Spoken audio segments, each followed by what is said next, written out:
Bismillahirrahmanirrahim. Assalamualaikum warahmatullahi wabarakatuh. Alhamdulillahirabbil alamin. Wassalatu wassalamu ala Rasulillah wa ala alihi wa ashabihi ajma'in wa man tabi'ahum bi ihsanin ila yaumiddin, amma ba'd. Bapak-bapak, ibu-ibu, saudara-saudara sidang jamaah yang sangat dimuliakan oleh Allah Subhanahu wa taala. Alhamdulillah, kita bersyukur kepada Allah masih memberikan kepada kita nikmat hidup, diberikannya kepada kita nikmat kesempatan, demikian pula diberikannya kepada kita nikmatul iman, sehingga alhamdulillah kita masih sempat hadir di tempat ini dalam rangka menghambakan diri kita kepada Allah Subhanahu wa taala. Kemudian kita kirimkan salawat dan salam kepada junjungan kita Nabiullah Muhammad sallallahu alaihi wasallam, kepada keluarga dan para sahabat-sahabat beliau. Jamaah sekalian, pada malam hari ini kita akan bahas tema tentang sujud tilawah. Jadi sujud tilawah ini adalah sujud yang dilakukan ketika membaca atau mendengar ayat-ayat tertentu di dalam Al-Quran yang mengandung perintah sujud, atau tak kalah kita membaca atau mendengarkan ayat-ayat sajadah. Nah, sujud ini merupakan bentuk ketaatan dan penghormatan kepada Allah Subhanahu wa taala. Syekh Abdul Rahman bin Nasir As-Sa'di rahimahullah berkata bahwa sujud tilawah itu disunahkan bagi yang membaca dan mendengarkan ayat sajadah, baik dalam salat ataupun di luar salat. Sebagaimana diriwayatkan dari Abu Hurairah radhiyallahu anhu, yang berkata bahwa Rasulullah sallallahu alaihi wasallam bersabda, apabila seseorang membaca ayat sajadah lalu ia sujud, maka menyingkirlah setan dengan menangis, lalu setan itu akan berkata, sungguh celaka manusia diperintahkan sujud lalu dia sujud, maka baginya surga, sedangkan saya diperintah sujud tetapi saya membangkang, maka bagiku neraka. Hadis ini diriwayatkan oleh Imam Ahmad, Imam Muslim, dan Ibnu Majah rahimahullah.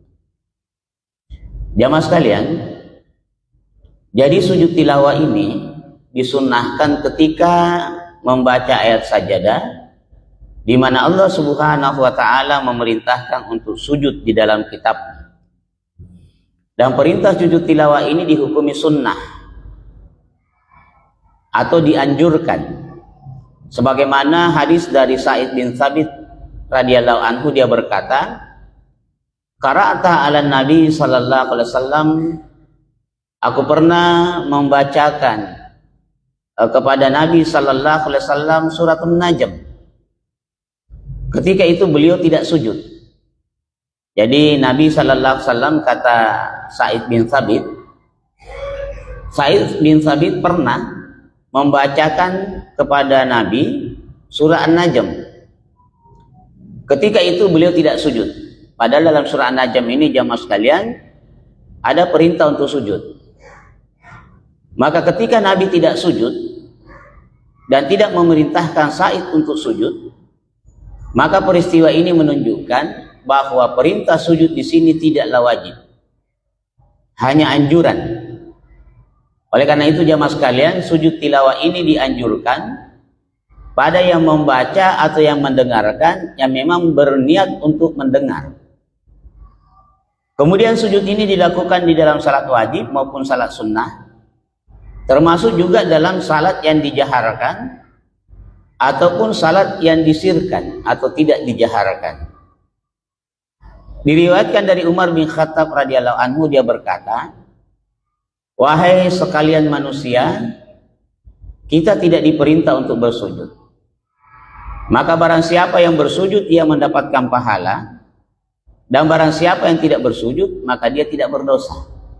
Inilah dalil yang menunjukkan bahwa sujud tak kala membaca ayat sajadah ataukah kemudian mendengarkan ayat sajadah bukan merupakan wajib, tetapi hukumnya sunnah.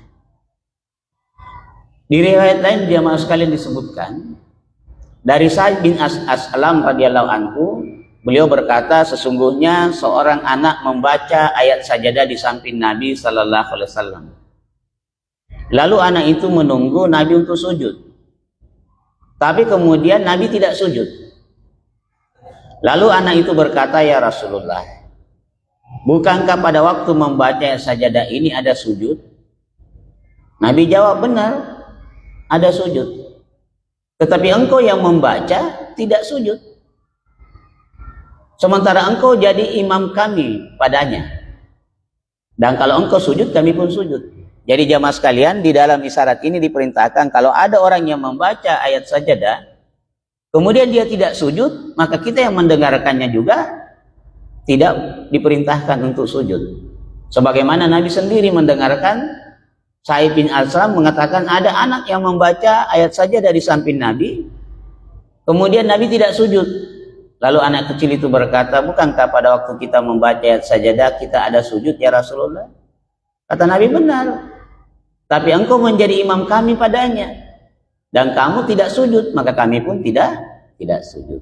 Jadi kalau suatu ketika jamaah sekalian kita mendengarkan ada orang membaca ayat sajadah, kemudian dia tidak sujud, maka kita pun tidak diperintahkan untuk sujud sebagaimana Nabi melakukan akan hal itu. Kemudian di hadis lain disebutkan dari Abu Rafi. Dia berkata, saya salat Isya bersama Abu Hurairah. Lalu Abu Hurairah membaca Isya sama'un syaqqat, surah Al-Insyiqaq. Kemudian Abu Hurairah sujud. Lalu Abu Rafi bertanya kepada Abu Hurairah, apa ini wahai Abu Hurairah? Maka Abu Hurairah menjawab, saya pernah sujud di belakang Nabi sallallahu alaihi wasallam ketika sampai pada ayat sajadah dalam surat tersebut. Kemudian Abu Rafi mengatakan, saya tidaklah pernah bersujud ketika membaca surat tersebut sampai saya menemukannya saat ini.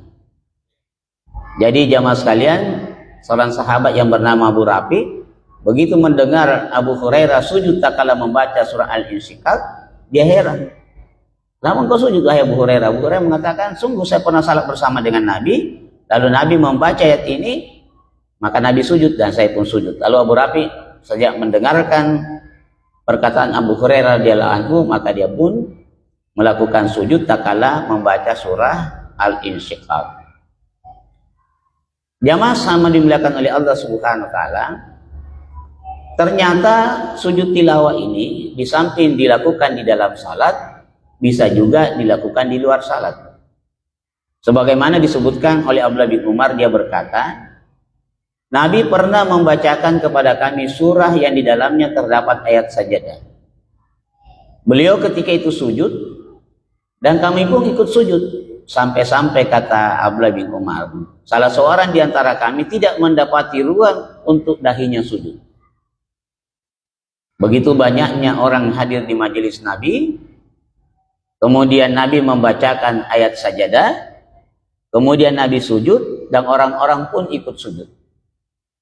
Maka kata Abdullah bin Umar, sampai-sampai di antara kami itu tidak ada orang yang tidak dapati ruang untuk dahinya sujud. Karena semua yang hadir dalam majelis itu sujud semua tatkala mendengarkan ayat sajadah dibacakan. Jamaah sekalian, adapun yang termasuk dalam ayat sajadah di dalam pembahasan kitab Sahih Fikih Sunnah yang ditulis oleh Syekh Said Sabit, itu kemudian tertulis ada sekitar 10 ayat yang disepakati sebagai ayat sajadah, diantaranya surah Al-A'raf ayat 206, surah Ar-Ra'd ayat 15, surah An-Nahl ayat 49 dan 50, surah Al-Isra ayat 107 sampai 109, kemudian surah Maryam, surah Al-Hajj, surah Al-Furqan, surah Sajadah sendiri ada di ayat 15, kemudian surah Fussilat ayat 38, dan ada 4 ayat yang termasuk ayat sajadah tetapi masih diperselisihkan di kalangan para ulama dan masih ada dalil sahih yang mendukungnya, yaitu surah Sad, surah Najm, ayat 62 surah Al-Insyikak ayat 20 dan 21, dan perlu kita pahami surah Al-Alaq ayat 19 di ayat terakhir, wasjud waqtarib. Nah ini, sehingga jamaah sekalian, waktu saya masih kuliah, saya ikut mendengarkan taklim dari pimpinan Muhammadiyah Kiai Haji Air Fakhruddin di Masjid Takmirul Masajid. Waktu itu beliau memimpin salat. Lalu beliau kemudian membaca setelah surah Al-Fatihah di rakaat pertama surah Al-Alaq, Iqra bismi rabbikal ladzi khalaq. Begitu tiba di ujung akhir ayat wasjud waqtarib, kemudian beliau langsung sujud tilawah. Ya, beliau langsung sujud tilawah. Dan pada waktu sujud tilawah beliau langsung bangkit lagi. Lalu kemudian melanjutkan membaca ayat inna anzalnahu fi lailatul qadar. Lalu kemudian beliau ruku. Jadi jamaah sekalian, kalau ada orang yang membaca surah Al-Alaq, pada dasarnya ada perintah untuk sujud.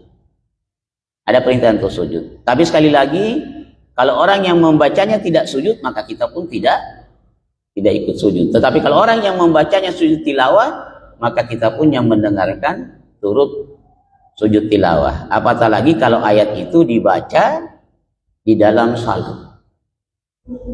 Nah, jamaah yang sama dimuliakan oleh Allah Subhanahu wa taala, kita tidak membahas ayat ini satu persatu, tetapi hanya kita sampaikan kepada jamaah sekalian bahwa sesungguhnya ada 14 surah sajadah di dalam Al-Quran, 10 yang diutamakan, kemudian ada 4 yang diperselisihkan tetapi dalilnya masih kuat.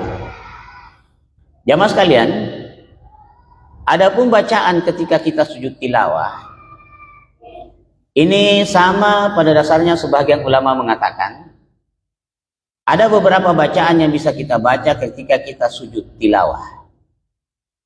Di antaranya dari Hudzaifah, beliau menceritakan tata cara salat Nabi dan ketika sujud beliau membaca subhana rabbiyal a'la. Jadi jamaah sekalian, baik sujud tilawah, kemudian sujud sahwi, kita boleh kemudian membaca bacaan yang umum tak kala kita sujud, yaitu subhana rabbiyal a'la. Ataukah jamaah sekalian, kita membaca sebagaimana dari Aisyah, dia mengatakan Nabi biasa membaca doa ketika rukuk dan sujud adalah subhanakallahumma wa bihamdi rabbana wa bihamdika allahumma firli. Kemudian jamaah sekalian, ada juga dari Ali bin Abi Thalib. Beliau mengatakan ketika beliau sujud, dia membaca Allahumma laka sajadtu wa bika amantu wa laka aslamtu wa sajada wajhiya lillazi khalaqahu wa sawwarahu sakkahu wa sakka sam'ahu wa basarahu tabarakallahu ahsanul khaliqin. Ini yang dibaca oleh Ali bin Abi Thalib. Adapun bacaan yang biasa dibaca ketika sujud tilawah jamaah sekalian, sebagaimana yang tersebar di dalam buku Sihir dan Doa, adalah berdasarkan hadis yang masih diperselisihkan kesahihannya. Bacaan ini terdapat di dalam hadis sebagaimana kata Aisyah radhiyallahu anha, bahwa Nabi biasa membaca di dalam sujud tilawah di malam hari beberapa kali bacaan, yaitu sajada wajhiya lillazi khalaqahu wa sawwarahu wa sakka sam'ahu wa basarahu tabarakallahu ahsanul khaliqin. Ini yang umum kita baca tak kala kita membaca atau mendengarkan ayat-ayat sajadah. Hadis ini jamaah sekalian diriwayatkan oleh Abu Daud, Imam Tirmizi dan Nasa'i. Namun disebutkan bahwa kedua hadis ini terdapat perselisihan ulama mengenai statusnya. Sebagaimana disebutkan oleh Syekh Ahmad Muhammad Syakir, Syekh Albani, kemudian Syekh Salim bin Id, dengan tambahan fatabaraka ahsanul khaliqin. Kemudian sebagian ulama mengatakan bahwa hadis ini lemah sebagaimana disebutkan dalam silsilah hadis. Oleh karena itu jamaah sekalian, ada ulama lain menganggap hadis ini memang sahih, ada penguatnya, namun penguat tersebut tidak mengangkat status hadis ini dari status sebagai hadis lemah. Jadi jamaah sekalian, intinya kedua hadis ini masih mengalami perselisihan mengenai kesahihannya. Oleh karena itu bacaan ketika sujud tilawah diperbolehkan dengan bacaan sebagaimana sujud salat seperti yang kita biasa baca. Jadi apatah lagi misalnya kalau ada orang tidak menghafalnya, maka cukup dia membaca subhana rabbiyal a'la atau subhanakallahumma rabbana wa bihamdikallahumma ighfir. Ini perbedaan di kalangan para ulama, dan sekali lagi sebahagian ulama agak tegas di dalam amalan-amalan yang berhubungan dengan perkara ibadah. Mereka sangat berhati-hati sekali kalau kemudian hadis itu diperselisihkan kesahihannya, apatah lagi kalau ada ulama yang mengatakan hadis itu lemah. Jadi jamaah sekalian, ini hal yang sederhana, tetapi sekali lagi kalau misalnya secara umum tak kala kita sujud tilawah, sujud sahwi, maka tak kala kita membaca subhana rabbiyal a'la, subhana rabbiyal a'la, memang seperti itulah yang diperintahkan kita membaca tak kala kita sujud. Jamaah sekalian, sujud tilawah ini boleh dilakukan waktu terlarang, di mana ada 3 waktu kita dilarang untuk salat. Pas terbit matahari, pas matahari di tengah-tengah kepala, dan pas matahari terbenam. Dan 3 waktu ini juga kita dilarang menguburkan jenazah. Jadi jamaah sekalian, dilarang menguburkan jenazah pas terbitnya matahari, pas matahari di tengah-tengah kepala, dan pas matahari terbenam. Beliau mengatakan, pendapat beberapa ulama mengatakan sujud tilawah boleh dilakukan pada waktu terlarang untuk salat. Artinya sujud tilawah boleh dilakukan setiap waktu. Dan ini pendapat dari Imam Syafi'i dan salah satu pendapat dari Imam Ahmad, dan juga pilihan Syekhul Islam Ibnu Taimiyah, demikian pula Syekh bin Baz dan Syekh Utsaimin. Karena mereka mengatakan bahwa sujud tilawah bukanlah salat. Jadi kalau ada orang yang membaca, pas kita mendengar ada orang membaca sajadah kemudian dia sujud, dan kita pun ikut sujud sekalipun bertepatan dengan waktu dilarang untuk salat. Sebab sekali lagi 3 waktu dia dilarang untuk salat dan menguburkan jenazah, sementara sujud tilawah bukanlah salat. Adapun cara melakukan sujud tilawah di dalam salat jamaah sekalian, takbir ketika akan turun dan bangkit sebagaimana hal disepakati oleh 4 ulama mazhab. Jadi 4 ulama mazhab sepakat bahwa ada takbir tatkala kita mau sujud tilawah. Dan tidak perlu kita mengangkat tangan ketika akan takbir untuk sujud tilawah.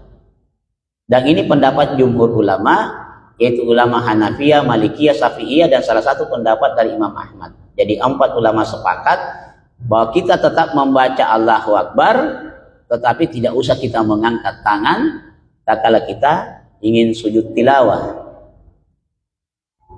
Adapun melakukan sujud tilawah di luar salat jamaah sekalian,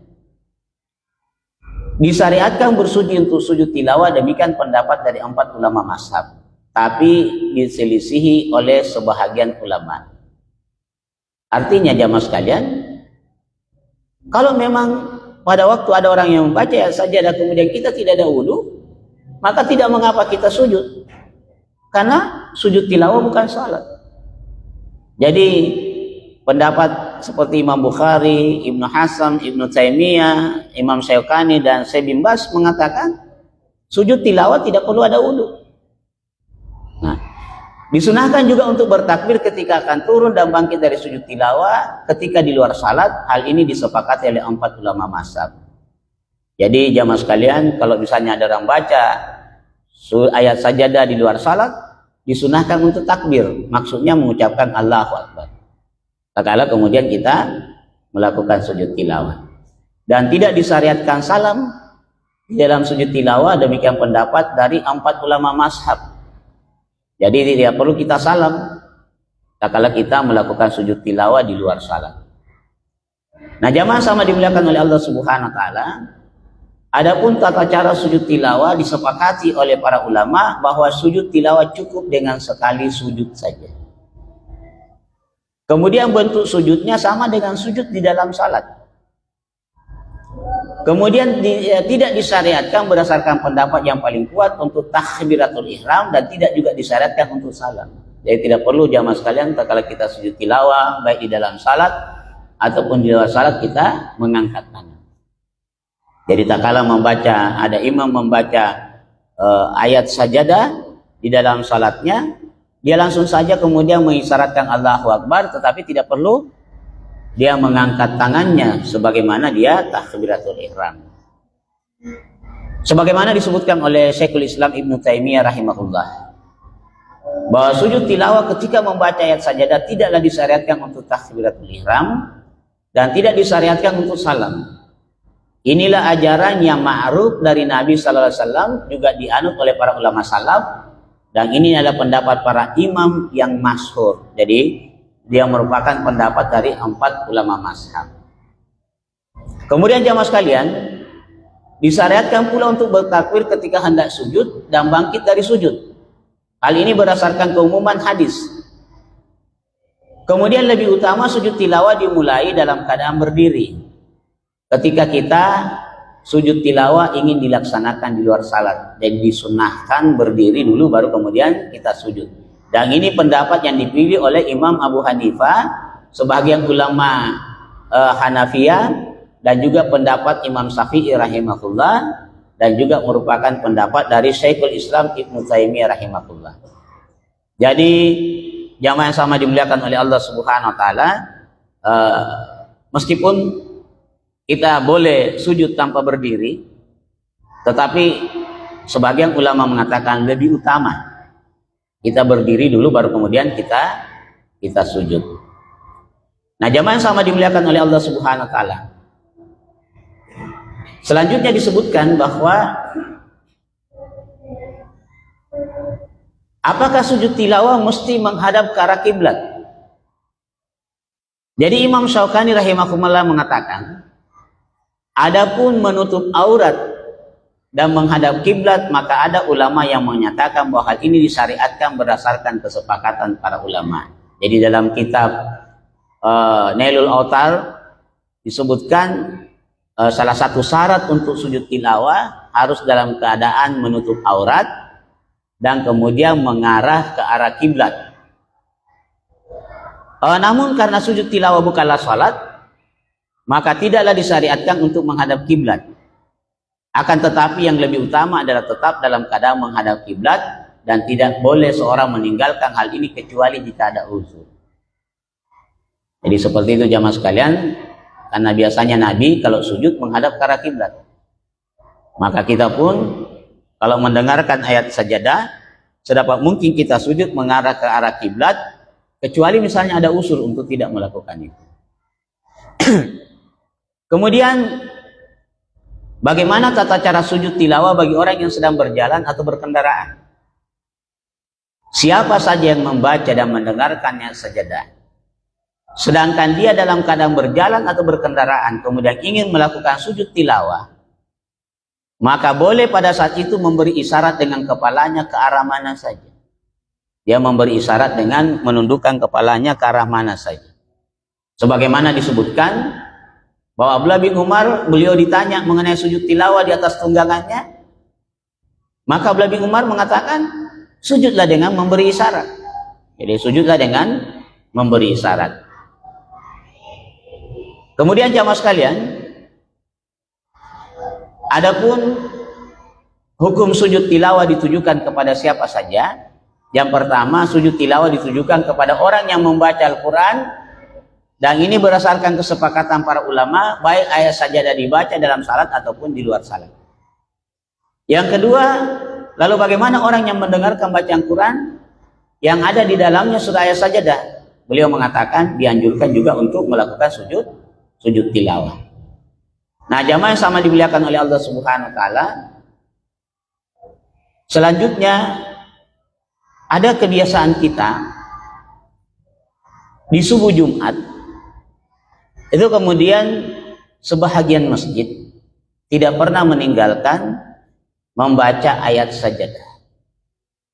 Jadi pada intinya jamaah sekalian, sujud membaca ayat sajadah di subuh Jumat bukan karena ayat sajadahnya yang dibaca,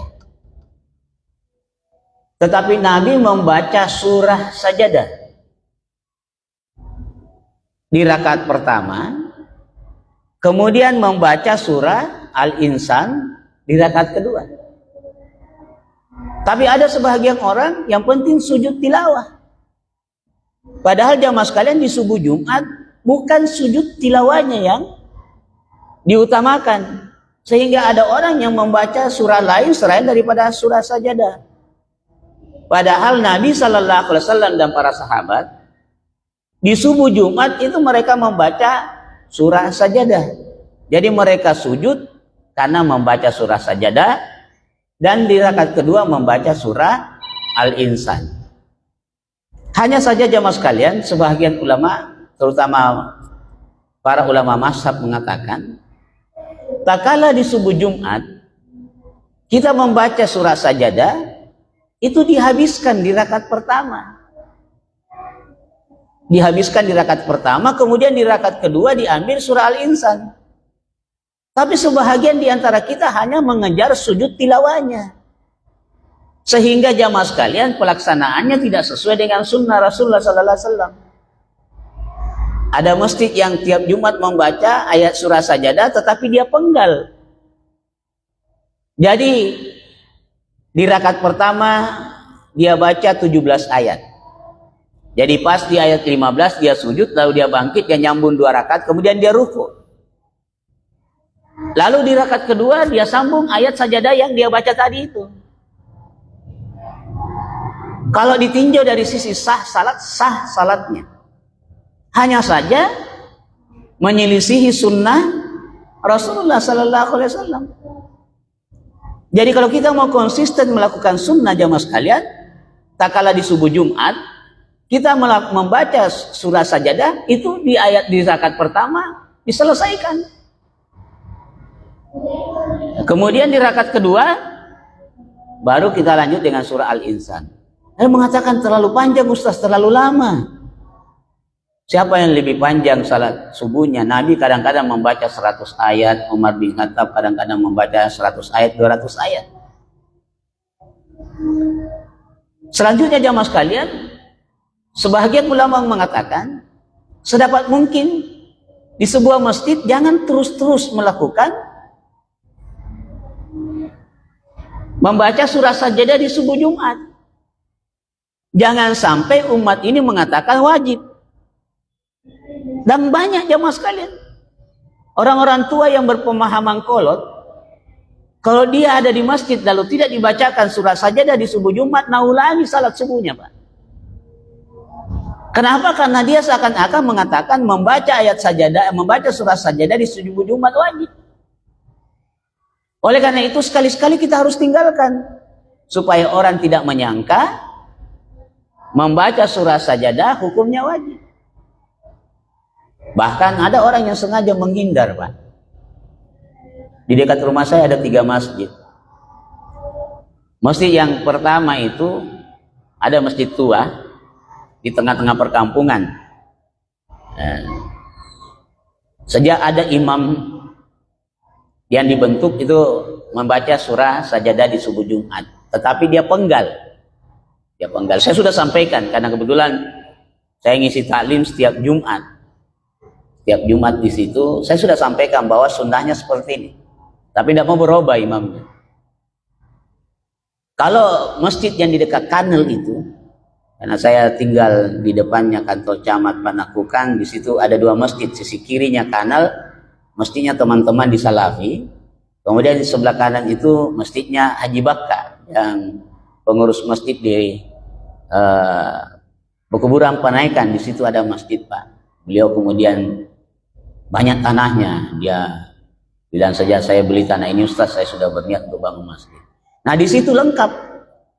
Kalau imamnya baca surah sajadah, ayat surah sajadah di ayat pertama, kemudian surah Al-Insan di ayat di rakaat kedua. Kemudian ada masjid di perumahan, masjid yang dibangun oleh teman-teman alumni SMA Negeri 1 angkatan 82. Nah, di situ tidak ada dibaca surah sajadah. Saya lihat sebahagian jamaah itu sengaja menghindar. Ada yang tinggal di dekat rumah depan masjid itu, kalau subuh Jumat sengaja dia pergi cari masjid yang tidak dibaca surah sajadah. Oleh karena itu jamaah sekalian, sekali lagi tidaklah kemudian kita harus tiap Jumat melakukan itu. Jangan sampai umat ini mengatakan wajib dibaca. Saya kira demikian pembahasan kita pada malam hari ini jamaah sekalian. Masih ada kesempatan sekitar 6 menit ke depan untuk dialog atau tanya jawab. Silahkan kalau misalnya ada yang mau ditanyakan. Silakan, silakan.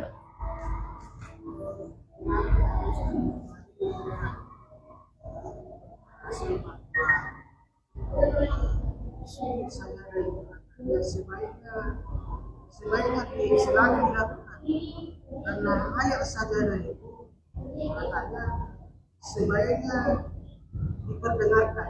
Iya. Iya. Tadi ayat iya. Jadi memang sebagian ulama mengatakan sedapat mungkin setiap Jumat, tetapi itu tadi hendaklah kita selang-selingi supaya umat ini tidak mengatakan wajib. Memang Nabi sering melakukan itu, tetapi tidak setiap subuh Jumat. Maksud saya begitu. Jadi penjelasan ulama mengatakan sebaiknya memang setiap Jumat dikerjakan. Kalau sekiranya, kalau saya kira di sini jamaah kita Masya Allah paham semua bahwa membaca surah sajadah itu sunnah, tidak wajib, ya, maka tidak mengapa kita terus-terus melakukan itu. Karena di sini ada taklim. Tapi kalau di masjid-masjid yang tidak ada taklim, yang tidak paham, maka jamaah akan berkesimpulan, wajib kita baca. Ya. Jadi pernah suatu ketika saya ke daerah ceramah, saya mampir salat subuh. Terus ada orang tua, padahal ini kita dalam perjalanan. Dia salat subuh sendiri, dia baca surah sajadah. Karena dia menganggap bahwa membaca surah sajadah di subuh Jumat wajib. Ini yang parah. Ya, ini yang parah. Padahal sepakat semua ulama hukumnya sunnah. Tetapi bagi kita di masjid ini Masya Allah, karena kita paham akan itu, maka sedapat mungkin kita kerjakan selalu. Karena itu yang sebaiknya kata para ulama mazhab. Ya, saya kira begitu. Tapi jamaah sekalian perlu juga kita memang melihat jamaah, jangan sampai kadang ada jamaah yang gemetar-gemetar lututnya, ya. Itu juga perlu. Kalau ada di antara bapak-bapak misalnya yang tidak tahan berdiri, sementara dibacakan ayat lalu bapak tidak tahan berdiri, langsung duduk, Pak. Langsung saja salat duduk. Jangan memaksakan diri. Ya, karena boleh kita langsung duduk. Kalau kita misalnya tidak tahan berdiri. Sebab ada juga yang memaksakan berdiri, akhirnya jatuh. Jadi pernah ada jamaah salat Jumat di masjid dekat rumah saya, Pak. Waktu saya masih tinggal di Landak Baru. Sementara salat Jumat jatuh. Ya mungkin wallahu alam sudah ada isyarat, tetapi dia masih tetap bertahan untuk berdiri, akhirnya jatuh. Jadi kalau kita dapati kondisi seperti itu, langsung kita salat duduk. Tidak mengapa, sebagaimana kita jelaskan, imam salat berdiri, makmum salat duduk. Sebaliknya kemudian imam salat duduk, kemudian terbagi dua pendapat ulama. Kalau imamnya salat duduk, maka makmumnya juga harus salat duduk. Tetapi ternyata di penghujung akhir hayatnya Nabi, ya, pada waktu Nabi salat duduk, Abu Bakar As-Siddiq berdiri, lalu kemudian menyambung bacaan takbirnya Rasulullah SAW. Jadi inilah awal riwayat adanya istilahnya mutakallim. Kalau misalnya orang salat Id, Pak, ya, imam Allahu Akbar, terus ada yang berteriak di belakang Allahu Akbar, itu Abu Bakar pernah mengerjakan. Waktu Nabi penghujung akhir hayatnya, Nabi mengimami sahabat Nabi salat duduk, kemudian Abu Bakar di sampingnya salat berdiri, dan makmum salat berdiri. Sehingga terbagi dua pendapat di kalangan para ulama, kalau imamnya salat duduk, makmum harus salat duduk, dan ada sebagian yang mengatakan kalau imamnya duduk, maka makmum boleh salat berdiri. Tapi untuk menghindari fitnah jamaah sekalian, kalau imamnya tidak mampu berdiri, kan masih ada wakil imam. Jadi sedapat mungkin kalau memang imamnya tidak sanggup berdiri, hendaklah digantikan oleh seorang imam yang mampu berdiri. Kenapa? Karena salah satu rukun daripada salat adalah berdiri tak kala kita mampu. Saya kira demikian. Baik jamaah sekalian, karena waktu Isya sudah masuk, kita tutup dengan sama-sama istighfar kepada Allah Subhanahu wa taala. Subhanakallahumma bihamdika asyhadu an la ilaha illa anta astaghfiruka wa atubu ilaik. Assalamualaikum warahmatullahi wabarakatuh.